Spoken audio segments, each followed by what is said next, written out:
A hiker decided to go on a hike by himself, something he was not very used to. The whole day was normal. Trees and bushes overwhelmed his surrounding. He enjoyed being out there in the mountains.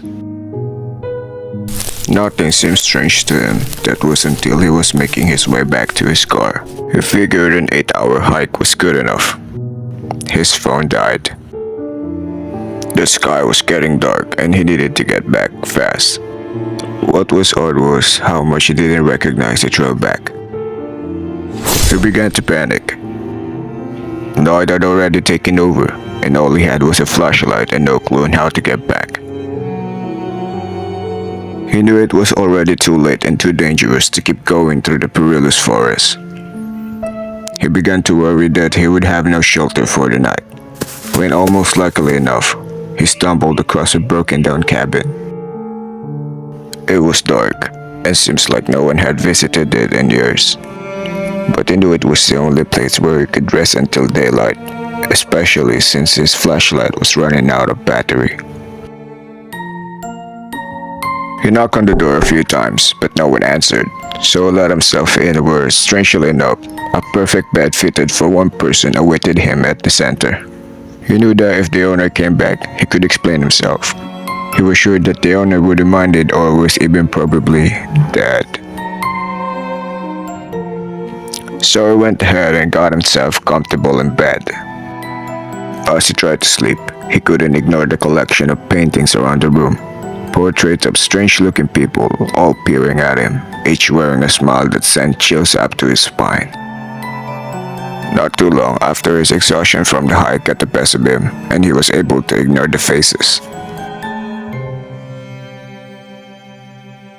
The next morning, he got up early and was shocked to see that there were no paintings around the room, but windows.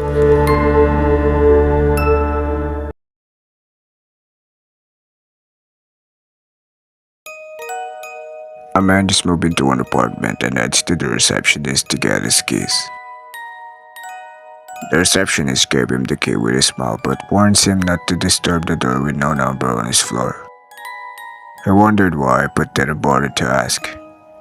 He was too busy with his new apartment to care. After he finished unpacking, he began to get curious. He questioned why the receptionist would warn him of such things. So he stepped out of his apartment to check the door with no number.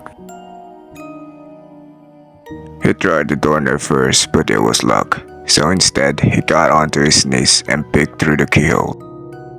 The apartment he was looking into was empty. His eyes scanned the whole place before stopping at the woman standing face against the wall in the corner.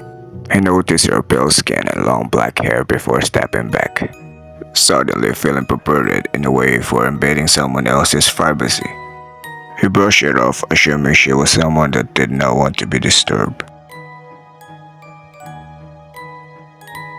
The next day, he got more curious about the woman and eventually went back. Straight away getting onto his knees, he peeked through the keyhole and saw all red. He assumed that the pale woman must have caught him peeking the last time and covered the hole with something red.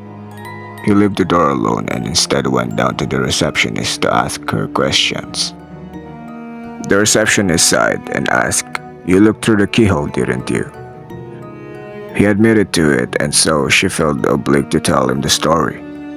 She told him that the couple used to live in that apartment a long time ago, but the husband went crazy and killed his wife. However, this couple wasn't normal. They had pale skin, black hair, and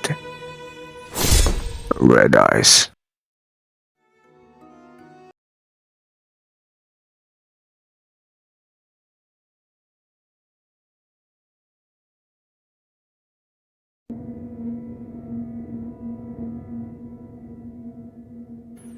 I wake up in this room where no one can hear my scream. I'm feeling sick, cold sweat dripping, and negative thoughts filling my head up. I heard footsteps coming closer and closer and closer. I'm scared and I'm shaking. I'm seeing a silhouette of a man. He's coming closer, standing in front of me. He punched me all of a sudden and say, "You're finally awake, aren't you?" He grabs a rod and say, "Ooh, you look so awesome," and suddenly hit me with a metal rod.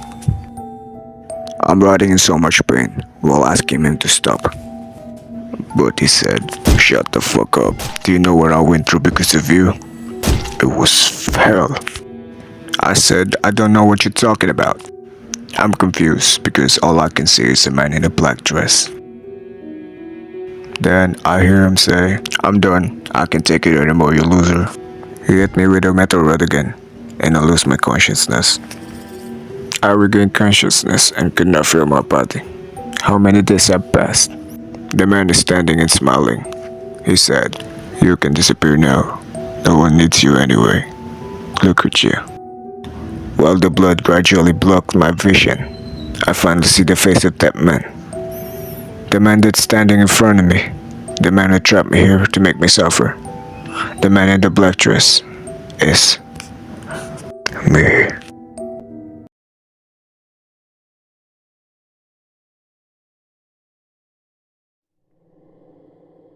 A man named Arthur is studying late night because he has an exam that will take place the next day. He is preventing himself from sleeping because he hasn't finished studying yet, but later on he still fell asleep. He woke up suddenly because his phone fell. He wondered why it fell, but thanks to that, he woke up and will be able to study again. He got up but still groggy, so he decided to make a coffee to wake him up. He went to his kitchen and made his cup of coffee, and all of a sudden his roommate shouted, "Make me some too, thanks." Arthur sighed and made coffee for his roommate too. After he finished making coffee, he went to the table and placed a cup of coffee for his roommate and say, "I'll leave it here, I need to study."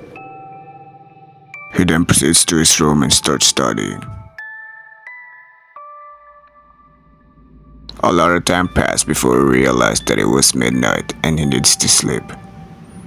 So he stopped studying and got himself ready for bed. He lay down on his bed, but he couldn't sleep. He tried counting sheep, relaxing, and making his eyelid tired, but nothing seems to work. Maybe because of the cup of coffee he had while studying. After an hour, he finally feeling sleepy and was ready to sleep. Something suddenly came to his mind, that is, where will his roommate sleep? Since the bed is only for one person. But he just said he'll find his ways. Then he proceeds to sleep.